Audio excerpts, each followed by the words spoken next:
Joining me now with more, Bernard Whitman, a Democratic pollster and president and CEO of Whitman Insight Strategies. This is not the first time that Mr. Gruber has been caught misleading us. He said in January that Obamacare was never meant to save money. Don't worry about that. But before it was passed, he said it was a deficit reducer. It was a cost-effective step toward health care cost problems. He said once before that if you're a state and you don't set up an exchange, that means your citizens don't get their tax credits.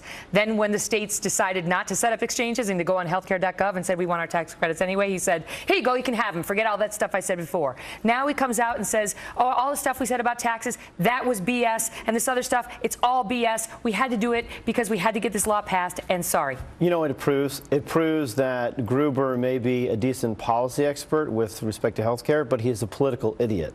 That's what it proves. I mean, the fact is, the Affordable Care Act has brought down the deficit by almost $100 billion largely because of Medicaid reductions. The fact is the cost of health care is going down. It went up 8% before this law. It's now going up 4%. The fact is 18% of Americans did not have health insurance before the law passed. That's down to 13%. What so the law actually is working. But what he was saying in the first clip, the long one where he said we had to write it in a way where they didn't score it as taxes, that would have been a problem. He was saying that the system is set up to hide its true nature, which is wealth redistribution. He was saying if we said explicitly that we were going to make the young and healthy people pay to help the old and unhealthy people, it would not have passed. Megyn, so we had to lie. Megyn, I think everybody knew what they were getting. Obama campaigned on this law for 2 solid years. The law was debated for an entire year. He risked his presidency on the law. We lost the House because of the law. I think everybody knew exactly what they were getting. And the Chief Justice last year, Megyn, the Chief Justice of the Supreme Court, Roberts, right? Everyone knew what they were getting. Is that what you want the viewers to believe? That it was a tax. Now, of course, politically speaking, could it be sold as a tax? No, of course it could not be sold as a tax. So we called it a mandate. You're relying on Chief Justice Roberts saying it's clear? That is called political artifice, right? We actually... A decision for which he was roundly panned that turned half the country against him. That's your evidence that this law was clear is the most controversial Supreme Court decision in years, where Roberts said it's very clear it's a tax. An argument neither side paid almost any attention to at the arguments. You know why? Because here's the sad truth. Governments do some amazing things. They provide for our national defense.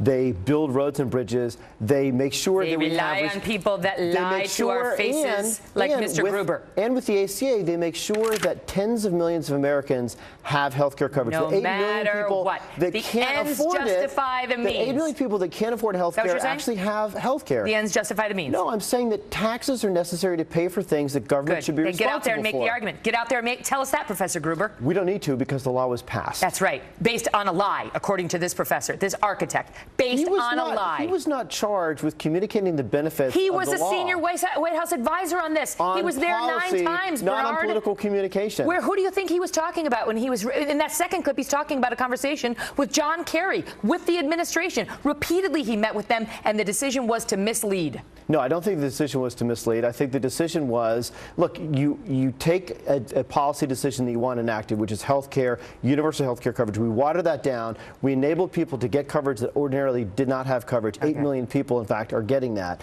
And in order to pass that, you institute a portion of the law. You call it a mandate instead of a tax. If it had been called a tax, it wasn't just about the mandate. It would not have passed. It was about the deception on who was going to pay.